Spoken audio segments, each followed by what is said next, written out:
If you keep borrowing, and let's remember, 30 years ago, our debt was in the high hundreds of billions. Today, it's 37, 38 trillion dollars, an explosion of debt far outrunning every other index of what we do as a society. If you keep doing that, whether you're an individual or a company or a government, eventually your potential creditor is going to look at you and say, I'm not lending you more money. And the reason is you're so in debt that I can see coming down the road a situation where the mass of your people say to you, you're telling us you can't give us support, programs, food, if you're a person who needs the SNAP program, etc. Why? Because you're holding back the money you're going to give to your creditors, who are already, for those who don't know, the richest corporations, the biggest banks and insurance companies and wealthy individuals, because nobody else lends to governments. So at that point, the politicians will be caught. They can't say no to the mass of their people. They'll either be voted out of office or revolutionized out of office. And so they turn to their creditors and say, we're very sorry. Well, we can't pay you because it's impossible. And in case you're wondering, does that ever happen? Happens all the time. 2 weeks ago, it happened to Argentina, a perpetual player of this game. And they went to Mr. Trump and got 20 to 40 billion dollars of a loan to help them through the fact that they can't pay their creditors. It happens all the time.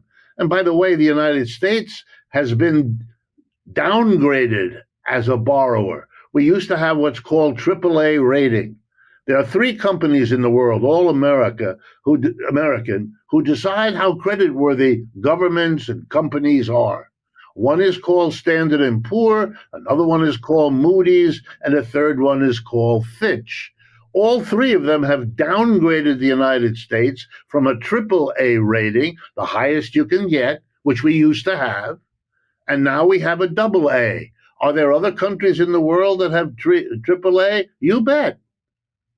We stink at this game, and we've run out of the ability to borrow, which means what? How can the government, which currently runs trillion-dollar deficits each year, and when you run a deficit, it means you have to borrow the money because you're not raising enough in taxes. So what had Mr. Trump done? He has to do something about this debt.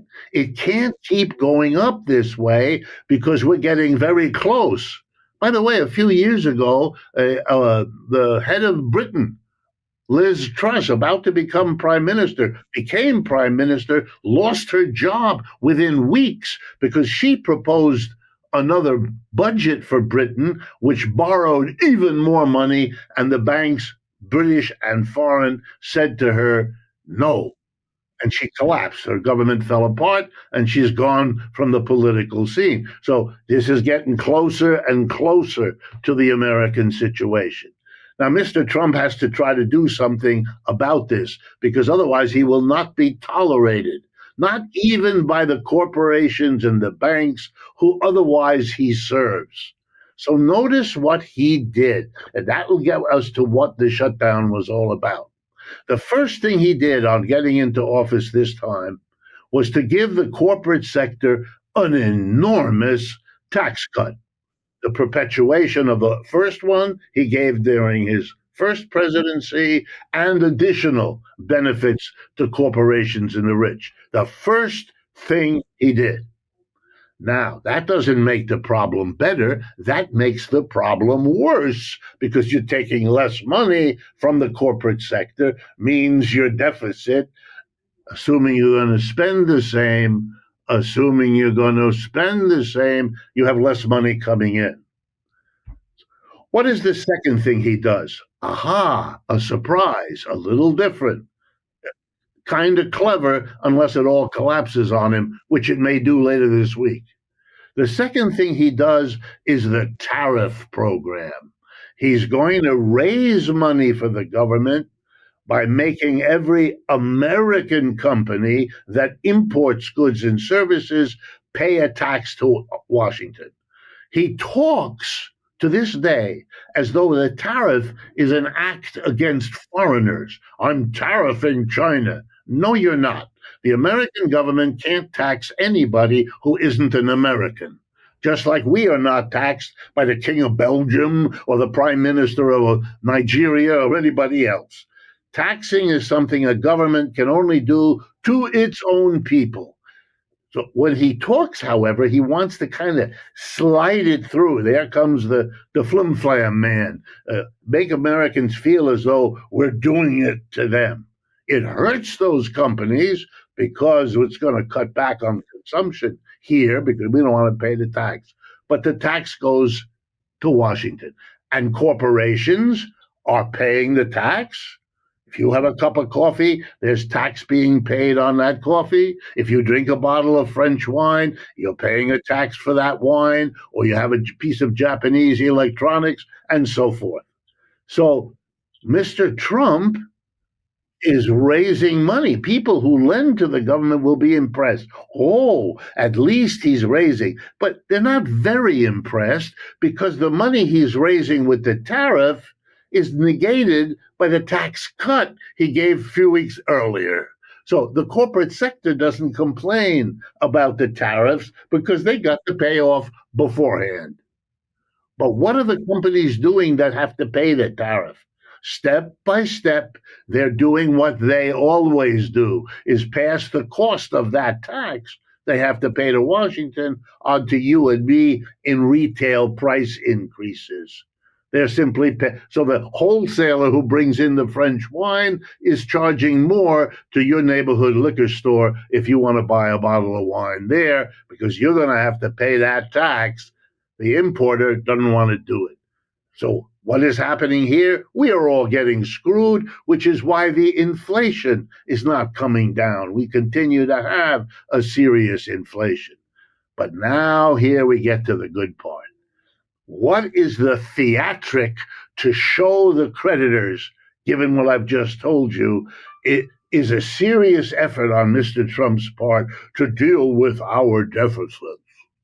The first one, the fakery of government efficiency. The Department of Government Efficiency, Elon Musk, that theatric in over 2 or 3 months where whole departments of the government, the education department, this department, that department, everybody fired, everybody laid off. Ridiculous. I've done professional efficiency studies. They're slow, they're methodical, they're detailed. They never, ever, ever, ever happen in the but here again, flim flam, theatric. So for 4 months, we have that, and that saves an amount of money. Relative to our deficit, it's tiny, but it's something.